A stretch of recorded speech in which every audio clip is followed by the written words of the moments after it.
I'm here to talk about the truck. So how's everybody liking the new videos? New format. I'm just trying to tell you guys instead of putting the little blurbs. This truck here, it's a 2018. It actually had a subpar coating on it.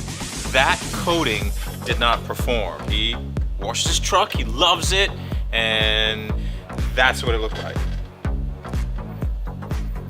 Yeah, not good at all. But now look at it, it's beautiful. I mean, it's shining, it has its gloss, everything. We put Ceramic Pro bronze on it. One layer of Ceramic Pro Light, it'll last 18 to 24 months. He's gonna be able to clean this puppy in no time. It's gonna be really easy. It just doesn't have the hardness. When you get a silver or a gold package, you have hardness. You have that multi-layered system that's gonna give you the scratch resistance and the hydrophobic, easy cleaning properties that everybody loves. But look at this, it's beautiful. Ah, it's great!